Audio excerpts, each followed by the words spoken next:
And just like that, we're back. There we go. Call us. You're going to want to call us today because we have a lot of great things to talk about at 352-315-1410. We've been talking about things that people don't recognize are health issues: lying and gossiping and cell phone use and gluttony and debt. And today I want to address the allergies, primarily food allergies. But according to the Asthma and Allergy Foundation of America, more than 100 million Americans, that's a lot of Americans, have some sort of allergy.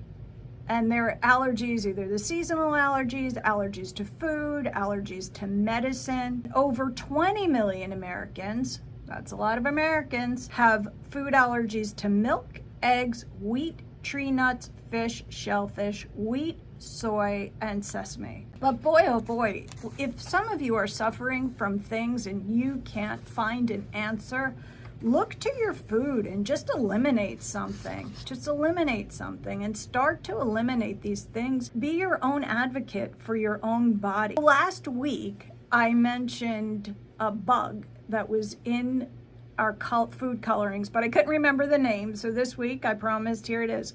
It's the cochineal insect. Cochineal, what they do is they take this cochineal bug and they extract the color from it, and it is in your red products. So those of you Q family, if you're out there, go pull some red products out of your cupboards and see if you have the cochineal insect in it. It's usually going to be one of the last ingredients there. But what they're doing is they're taking the bug extract, injecting it in our food. This particular food was a strawberry product. Strawberries are so colorful. And I don't know, anything I've ever baked with strawberries has been dark red. I don't need cochineal extract in it to change the coloring of the food. It made me really wonder, okay, so the cochineal bug could be in the food. What else could be in the food? I have nothing against bugs. This is not hating on the bug world. We need bugs. Bugs are good. And actually, my grandmother would buy, when we would go to the market, she would get the corn that has the bug in it. She said, if there's a bug in the corn, that means the corn is good. If it's good enough for the bug to eat, they always find the sweetest corn. Somewhere we've gotten away from all of that. So I'm not against bugs. Now we're going to go through the list of the FDA approved bugs. James, you're going to appreciate this. All right. So here's a list of the bugs that the FDA allows in our foods. Okay, now I'm not a doctor, but you need to be your own advocate. So here we go. Corn, sweet corn, canned corn is allowed some insect larvae. The insect larvae, the corn earworm, corn borers, no more than 2 or 3 millimeters of longer larvae, cast skins, and larvae. So that's what's allowed in the corn. Let's go to cornmeal. All of you cornmeal users out there. 3 categories for the cornmeal of insect filth, and rodent filth. And you can get this all on the FDA website. So the insects, no more than an average of 1 or more whole insects per 50 grams. The insect filth, no more than an average of 25 or more insect fragments. They allow that in our food? Per 25 grams. The rodent filth, no more than an average of 1 or more rodent hairs per 25 grams. All right, so just go through the list of what this is and what we're not going to order anymore. These are things you're going to find on your grocery shelf. So what happens is a lot of times the processor of the cornmeal or the canned corn or some of the other things I'm going to go through can't get, there's bugs, right? There's bugs. So the FDA deems it okay because the bugs have a certain amount of protein. They're okay. Now, cranberry sauce. This one kind of threw me a little bit. Those of you that are canned cranberry sauce people, mold. Average mold count cannot be more than 15%. Makes you wonder, doesn't it? Because how many times do people have these miserable allergies, or they can't get or they feel sick, or they have a headache, could it be that you, in your food, could it be some, now I'm not saying this is a bad food. What I'm saying is we need to look at what we're actually eating, and if something is in it could cause a different type of reaction. Okay, this one kind of threw me because, again, I'm an Italian. Macaroni and noodle products.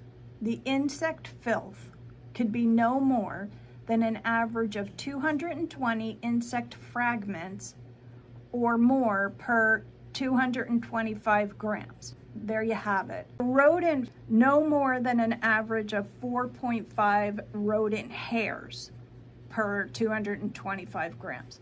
What I'm unclear about is, can you have the insect filth and the rodent filth in the same box? Or are they separating the insect filth from the rodent filth? I don't know. Call me, Q family, if anybody knows the answer to that wonderful question. Now, some of you may just not want to listen anymore, but we're going to go towards the peanut butter. Peanut butter fans out there, you could have insect filth, rodent filth, and grit. The insect filth is no more than an average of 30 or more insect fragments per 100 grams. The rodent filth is no more than an average of 1 or more rodent hairs per 100 grams. And the grit is gritty taste and water-soluble inorganic residue. I do not know what that is. I don't know what it means, but they do have a glossary of all of the terms on the website. Pineapple, canned pineapple, mold. We're back to the mold. No more than an average mold count of 20% or more. Oh, and here's what's on the list: potato chips. Potato chip, right here, potato chip. Rot. No more than. Why are you looking at me? Why do I keep saying potato chip? Yes. Potato chips, no more than an average of 6% or more pieces of rot. Now, honestly, this is the only one I actually understand, because potatoes have those, I'm guessing the rot is those brown parts on the potato. They don't want you to have an excessive amount of those brown parts, but that's probably the only thing I'm not overly freaked out about. Are you taking calls? Yeah. Hello, you're on the queue. Hey, how are you doing? Hey, buddy. Hey, Hey. how are you going to diss my potato chips, girl? She just sat right here and watched me eat a handful of potato chips, and then she had to go to that one next. I love potato chips. I don't sell chips. All? I do not sell any potato chips. Nope. Well, don't you sell the sun chips, the cinnamon? Okay, so I sell a millet and flax chip, but that's more cracker than Yeah. than an actual. I don't sell any potato chips. I don't sell any vegetable chips. I don't like any of those. okay, good. Because I was going to say, going to get me some Frito scoops. I don't care if it has. Is that your comfort food? Is that what you're saying? It's comfort food. I get that. I feel better about myself, but in the long run, do I really? No. My gut's like, what did you just eat? Then we have citrus fruit juices, can. You have mold. You could have a little mold, a touch of mold in your citrus fruit juice. And the insect eggs, no more than 5 or more Drosophila, which are fruit flies, and other fly eggs at 250 milliliters, or 1 or more maggot per 250 milliliters. So there you have it. This is in your foods. But what I need you to realize is there could be a correlation between what is in that can, whether it's a little bit of mold. Now, obviously, none of this is toxic. It's not going to kill you, none of that. But there could be a correlation for you, individual Q family that I love, that's listening, where you're like, you know what, I don't really feel good, and nobody could figure it out, and something's wrong, and my stomach hurts, and I get acid reflux, I get this, I get that, I get the other thing. Are you eating a lot of these canned type foods that maybe it's the little bit of mold, maybe it's something in there that's not agreeing with you? That's why my recommendation today is to cut something out. If you're a big canned cranberry person, cut it out. Go make fresh cranberries. Or just eliminate that from your diet until you could figure out if there's something that you're doing, something that you're eating that is causing this to happen to you, where you feel that, weirdness or stuffiness or an allergy syndrome. Again, I'm not a hater on the bug. I need you to understand I love bugs. We will be back. We're going to talk more about what to do with our bodies if we do have a few bugs. Be right back. All right.